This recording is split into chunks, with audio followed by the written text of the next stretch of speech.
Hey les bambins, très heureux de vous retrouver pour cette nouvelle vidéo sur la Ligue 1.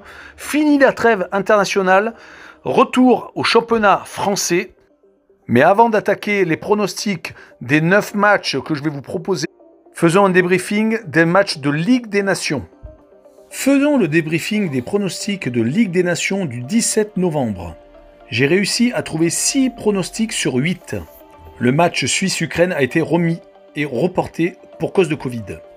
Tout d'abord, j'ai trouvé la victoire du Portugal en Croatie avec des cotes de 2,10 à 2,40. La victoire de la France contre la Suède, des cotes de 1,50 à 1,60. La victoire de l'Espagne contre l'Allemagne, des cotes de 2,20 à 2,60. Le match nul du Luxembourg contre l'Azerbaïdjan, 2,80 à 3. La victoire du Monténégro contre Chypre, des cotes de 1,60 à 1,70. Et enfin, la victoire de la Lettonie à Andorre, des cotes de 1,90 à 2.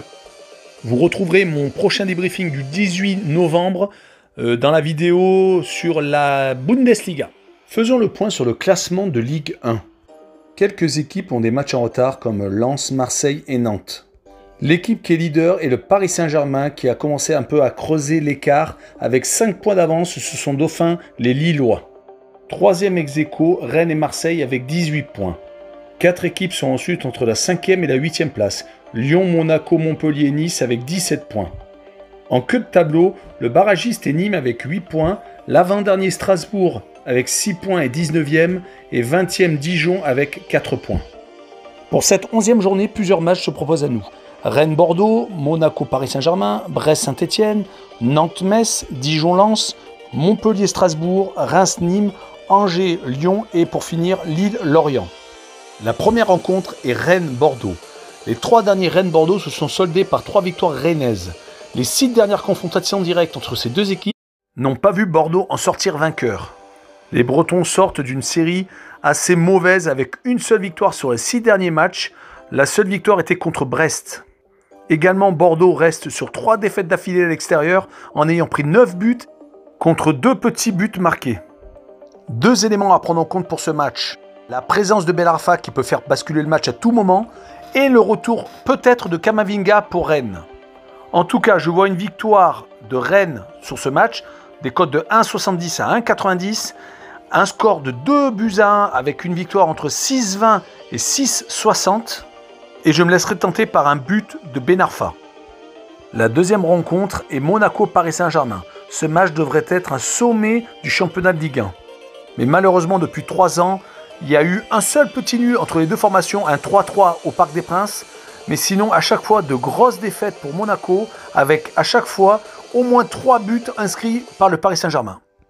Les Monégasques ont une fâcheuse tendance pendant les matchs où ils sont attendus à déjouer totalement, comme contre Lyon cette année où ils ont pris un 4-1. Mais à domicile, ils sont assez solides avec 3 victoires et 2 nuls depuis le début. Et reste sur 8 matchs sans défaite au stade Louis II, à cheval sur les 2 saisons. Les Parisiens sont sur 8 victoires consécutives. Depuis leur défaite contre Lens, ils ont eu 7 matchs sans prendre de but et ils ont une victoire mitraillette avec 24 buts marqués. Mbappé sera-t-il de retour? Tous les blessés d'avant la trêve internationale seront-ils également de retour? L'armada monégasque amenée par le duo Voland-Ben Yedder va-t-il enfin s'exprimer? En tout cas, malheureusement, je vois une victoire parisienne de cote allant de 2 à 2,10. Un score de 3-1 pour Paris avec 9,50 à 10. Je me laisserai tenter par le handicap de -1 en faveur de Paris en ayant mis la victoire à l'extérieur. Donc ça fait une cote de 2,40 à 2,50. Le troisième match est Brest-Saint-Etienne. Les dernières confrontations directes entre les deux équipes a accouché d'une victoire et un nul pour Brest. Ces derniers viennent de battre Lille, qui était invaincu, et ils sont sur 3 victoires et 2 défaites à domicile. Mais ont tendance à toujours pratiquer du beau jeu. Il faut donc s'attendre à tout avec les Brestois. Les Stéphanois, eux, sont sur 6 défaites d'affilée.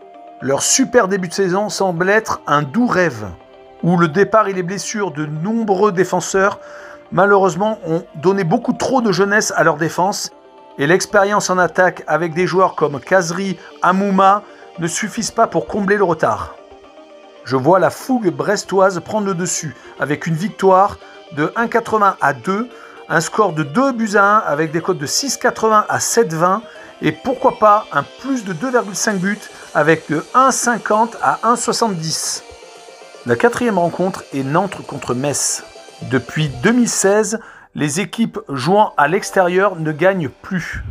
Les Nantais à domicile restent sur 2 victoires et 1 défaite. Quant aux Messins, ils sont actuellement dans une période faste avec 4 victoires et 3 nuls. Leur dernière défaite remonte à leur déplacement au Parc des Princes.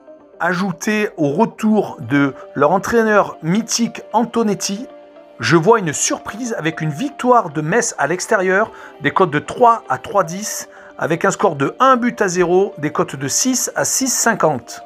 Passons à Dijon-Lens. Dans les confrontations directes entre ces deux équipes, que ce soit en Ligue 1 ou en Ligue 2, les Dijonnais n'ont plus perdu depuis 6 matchs. Ils sont sur 2 victoires et 4 nuls. Les Dijonnais enchaînent les matchs nuls à domicile et restent sur un match nul également à l'extérieur au FC Metz. Quant aux Lensois, ils restent en haut du classement et ont réussi, grâce à une très grosse force de caractère, à revenir contre Reims à 4 buts partout et étant même à 2 doigts de gagner le match grâce à un penalty annulé par la VAR. Je vois un nouveau match nul avec des cotes allant de 3,10 à 3,30 et un 1 partout avec des cotes de 4,80 à 5. Enchaînons sur Montpellier-Strasbourg. Depuis 2004, les Strasbourgeois ne sont plus venus s'imposer à Montpellier. Depuis, victoire et match nul sont au programme pour l'équipe accueillante. Les Montpelliérains sortent de 2 victoires d'affilée à l'extérieur. Les Strasbourgeois, ne réalisant pas un super début de saison, restent sur une défaite illogique contre Marseille avec 9 tirs à 1, mais malheureusement une défaite est venue conclure cette opposition. Mon pronostic est une victoire de Montpellier, des cotes allant de 1,90 à 2,10 et le score de 2-0 de 7 à 7,50. Je me laisserai tenter par un but de Laborde. La prochaine rencontre est Reims-Nîmes. Depuis 2017, les Rémois n'ont pas battu les Nîmois. Mais les coéquipiers de Boulaye Dia sont actuellement en train de se refaire la cerise. Car ils restent sur 3 matchs très convaincants avec une victoire à Montpellier 4-0, une victoire à domicile et une victoire à Lens qui leur a échappé dans les derniers instants. Quant aux Nîmois, ils sont malheureusement sur la pente descendante. Après leur sursaut à Montpellier, ils viennent d'enchaîner 4 défaites d'affilée en ayant pris 12 buts et un seul marqué. Je vois une victoire de Reims avec des cotes allant de 1,80 à 1,90 et un score de 2-0 de 6,80 à 7. Avant-dernier match, Angers-Lyon. Depuis 2017, les Lyonnais ont enchaîné contre Angers 4 victoires et 2 nuls, avec des grosses victoires comme le 6-0 dernièrement. Les Angevins cette saison sont actuellement sur 3 victoires d'affilée à l'extérieur, mais à domicile viennent de tomber contre Nice 3-0. Malheureusement, ils ont tendance à perdre les gros matchs. Les Lyonnais actuellement sont redevenus imbattables, avec une série de 3 victoires et de 1 nul, 10 buts marqués en 4 matchs. Mais le problème, c'est qu'ils prennent quand même aussi des buts, 5 buts sur la même durée de 4 matchs. Vu le gros effectif et les grosses individualités lyonnaises, je vois tout de même les Lyonnais s'imposer à l'extérieur avec une victoire à de 1,50 à 1,60, un score de 3-1 avec une cote de 10 à 10,50. Je me laisse aussi tenter par le plus de 2,5 buts de 1,50 à 1,60. Le dernier match de cette 11e journée est Lille contre Lorient. Il n'y a pas eu de confrontation directe depuis 4 années car les Lorientais étaient en Ligue 2. Parlons alors de cette saison où les Lillois sont assez solides à domicile avec 3 victoires et 2 nuls. Ils viennent en effet de perdre leur invincibilité et veulent reprendre leur marche en avant. Pour les Merlus, il y a eu un sursaut à Reims, mais malheureusement ils viennent de perdre 2 matchs et ont fait match nul à Dijon. Ce n'est malheureusement pas très rassurant avant d'aller chez les Dogs.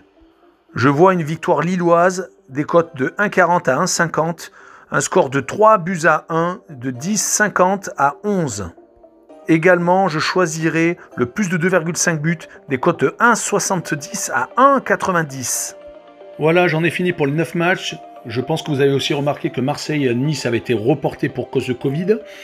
Donc voilà, donc je me retrouve pour la prochaine vidéo de la Bundesliga demain, avec le débriefing des matchs de Ligue des Nations du 18 novembre. Merci pour vos commentaires qui me font très bien avancer, pour vos abonnements et pour vos pouces. Je vous souhaite une bonne soirée. Ciao les bambins!